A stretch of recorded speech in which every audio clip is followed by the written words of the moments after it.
नमस्कार दोस्तों। आज मैटलैब प्रोग्रामिंग हम बात करेंगे प्रैक्टिस प्रॉब्लम 5 की। तो आपने प्रैक्टिस किया होगा, मैंने बताया था पिछले लेक्चर में, और शायद आप कर भी पाए हों। नहीं कर पाए हैं तो देख लेते हैं। हमें एक मैटलैब प्रोग्राम लिखना था जिसमें यूजर है वो एक स्ट्रिंग इनपुट करेगा जीरो और वंस की, और उसमें हमें वंस फाइंड करना है, कितने नंबर ऑफ वंस हैं।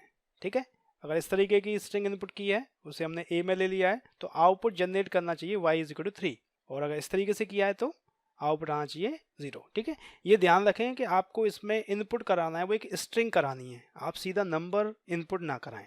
ठीक है, तो इसे देख लेते हैं किस तरीके से होगा। तो एक फाइल ओपन कर लेते हैं, एडिट प्रैक्टिस प्रॉब्लम 5। ठीक है, तो क्लियर CLC। ठीक है, उसके बाद यूजर से हमें स्ट्रिंग को इनपुट कराना है और ए के अंदर कराना है। ठीक है, तो इनपुट करा लेते हैं, input enter the string, new line operator लगाना चाहे लगा सकते हैं। ठीक है, यहाँ से स्ट्रिंग आ जाएगी, यूजर के पास स्ट्रिंग आ गई। ठीक है, अब स्ट्रिंग आने के बाद अब आपको नंबर ऑफ वंस काउंट करना है। ठीक है, एग्जाम्पल के तौर पर मान लीजिए कि ए आपने लिया 0011, इस तरीके की एक स्ट्रिंग आई है। तो जब आपने ये कमांड एग्जीक्यूट करा दी तो आपके पास ये वैल्यू आ गई और ये स्ट्रिंग में है। अब आप मेरे को बताइए कि आप स्ट्रिंग में नंबर ऑफ वंस को कैसे काउंट करोगे, क्योंकि आप डायरेक्टली इसे सम भी नहीं कर सकते। ठीक है ना, आप इसे डायरेक्ट सम नहीं कर सकते। आप सोचें कि ऐसा कर लेते हैं कि डायरेक्टली इसे सम कर लेते हैं, तो जो सम आएगा उससे काम हो जाएगा। ठीक है ना, तो उसके लिए आप हो सकता है कि ऐसे जो स्ट्रिंग आ रही है, स्ट्रिंग को आप नंबर में कन्वर्ट कर लें और उसके बाद फिर सम करने का काम कर लें। एक ये भी लॉजिक हो सकता है, बट वहाँ पर प्रॉब्लम आएगी। जैसे मान लीजिए आपने इसे नंबर जो अभी यूजर ने एंटर किया था, स्ट्रिंग एंटर की थी, आपने इसे स्ट्रिंग टू नंबर कर लिया, तो फिर तो ये एक तरीके से ऐसे ही नंबर बन जाएगा, सिंपल 0011। ठीक है, ये हो गया। अब पहली बात तो देखो इसमें जीरो गायब हो गया जैसे ही मैंने एंटर किया। उसके बाद अगर आप इसे सम करें, आपने किया सम ए, तो क्या आएगा, यही तो आ गया, क्योंकि अकेला नंबर है, उसका क्या सम करोगे।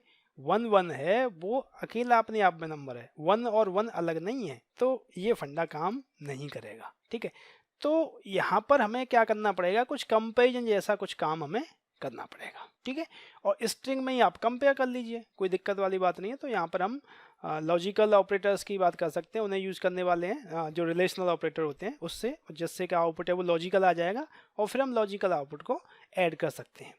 तो किस तरीके से करेंगे, तो हमने क्या किया, एक वेरिएबल ले लिया b इज इक्वल टू, हमारा जो इनपुट आया है a में आया है।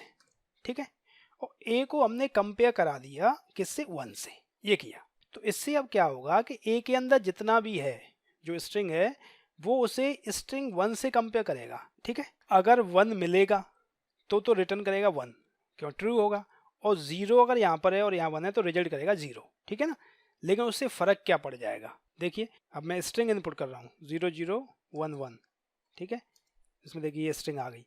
अब आपने इस कमांड को एग्जीक्यूट किया तो इसका फ़र्क देखिए, देखिए अब ये सब अलग अलग आ गए, दिख रहे हैं ना, सब अलग अलग आ गए। अब अगर आप सम बी करते हैं सपोज, तो देखिए जुड़ गया ना, 2 हो गए कि नंबर ऑफ वंस 2 है, काम अपना हो गया। तो मेन यहाँ पर जो पूरा लॉजिक था वो इसका था, इस लाइन का, कि इनको अलग अलग किस तरीके से आप कर सकते हैं। ठीक है, हमेशा प्रोग्रामिंग करने में मल्टीपल ऑप्शंस हो सकते हैं, वो दिमाग पर डिपेंड करता है। हो सकता है आप और भी बेटर ऑप्शन निकाल सकें, कई हमारे प्रोग्रामर्स सीख रहे हैं हमारे प्रोग्रामिंग से और हमसे भी बेहतर सॉल्यूशन निकाल के ला रहे हैं, मेरे को बहुत खुशी होती है इस बात की देखने के बाद। ठीक है, तो अब हमारे पास बी में इस तरीके से आउटपुट आ गया है। तो अब आपको क्या करना है, अब सीधा आपको इसे सम कर लेना है। तो मान लीजिए आपने सी में कर दिया c is equal to sum B. ठीक है, तो सी के अंदर क्या हुआ, अब सम आ गया इसका जितने भी हैं। ठीक है, अब हमें रिजल्ट जो डिस्प्ले करना था वाई में करना था, यहाँ दूसरी चीज जीरो भी तो है कि जीरो भी आ सकता है रिजल्ट। तो अब यहाँ पर आपको कंट्रोल स्टेटमेंट लगाना पड़ेगा, if c is equal to 0। इस c का जो सम आया था वो जो नंबर यहाँ पे जो आया एक ही आया होगा, अगर वो 0 के बराबर है, ठीक है, तो y इज इक्वल टू क्या कर दिया जाए आउटपुट, जब 0 के बराबर आउटपुट आ गया तो सारे 0 हैं, इसका मतलब आउटपुट आप क्या कर देंगे, 0 कर देंगे। ठीक है, और एल्स इसके अलावा क्या करना है आपको, else y is equal to क्या करना चाहिए, y is equal to c कर दिया जाए, तो c जितना भी सम आया वो हो जाए, ये हो गया, एंड कर दिया। ठीक है, यहाँ पर आपने ये लगा दिए सेमीकोलन लगा दिए टर्मिनेट करने के लिए, तो आप डिस्प्ले लगा सकते हैं, डिस्प्ले वाई, राइट। अब देखिए रन करके देखिए, रन किया हमने, स्ट्रिंग इनपुट की 0011, देखिए आउटपुट। अब ये बी क्यों आ रहा है 00110 इस तरीके से क्यों आ रहा है, क्योंकि जो बी के आगे हमने यहाँ पर ये सेमीकोलन नहीं लगाया है। सेमीकोलन लगा दोगे तो आपको डायरेक्टली 2 ही मिलेगा। अगर आपको ये अच्छा लग रहा है तो ऐसे भी रख सकते हैं, सेमीकोलन लगा के रख सकते हैं, ठीक है। अब यहाँ पर आपको एक क्वेरी हो सकती है, आप ये कह सकते हैं सर कहा जरूर है कि स्ट्रिंग इनपुट करें, बट किसी यूजर ने क्या किया, ऐसे ही इनपुट कर दिया, अब तो गड़बड़ हो गया ये। तो एक तो ये चीज़ है कि इसमें हमने लिखा भी है कि एंटर द स्ट्रिंग, स्ट्रिंग की फॉर्मेट में ही एंटर करना है, बट आप इस प्रॉब्लम को भी दूर करना चाह रहे हैं कि नहीं ये प्रॉब्लम भी दूर हो जाए, तो आपको क्या करना पड़ेगा, अगर यूजर ने ऐसे ही इनपुट अगर एंटर किया है तो आप एक काम ये कर सकते हैं, यहाँ पर आपको एक कन्वर्जन करना पड़ेगा। आपने कहा कि a इज इक्वल टू जो नंबर आया, सपोज वो नंबर था num2 str, ठीक है, और ए में ही आया, वो यहाँ पे ए में आया है, कन्वर्ट करके ए में स्टोर कर दिया हमने, बस। अब आपने इसे रन किया, देखिए अब 0011 मैंने किया तो देखिए आंसर आ गया 2। अब ए क्यों आया, क्योंकि हमने ए के आगे ये नहीं लगाया है सेमीकोलन, तो सेमीकोलन लगाए थे तो वो चीज़ नहीं आएगी, ठीक है। अब कुछ भी आप एंटर करिए, 000 ये भी देख लेते हैं तो 0 आ रहा है, ठीक है, और भी कुछ आप करते हैं 1010 तो 4 आ गया, कर रहा है एकदम परफेक्टली काम। तो आई थिंक समझ में आ गया होगा, आसान है, ठीक है। तो हमेशा की तरह नेक्स्ट प्रॉब्लम ले लीजिए, प्रॉब्लम 6 किस तरीके से आप करना है, प्रॉब्लम समझ लीजिए।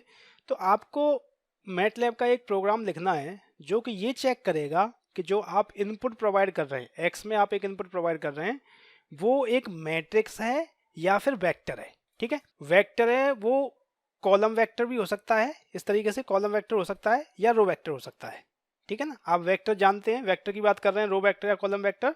तो वेक्टर में क्या है कि या तो एक ही रो होगी या एक ही कॉलम होगा, ठीक है। मतलब यहाँ पे जैसे अगर देखें तो एक रो है पर मल्टीपल कॉलम्स हैं, और यहाँ पर देखें तो मल्टीपल रोज हैं एक कॉलम है, तो ये कॉलम वेक्टर हो गए, रो वेक्टर हो गया। और मैट्रिक्स क्या होती है, जिसमें कई सारे रोज होते हैं और कई सारे कॉलम होते हैं।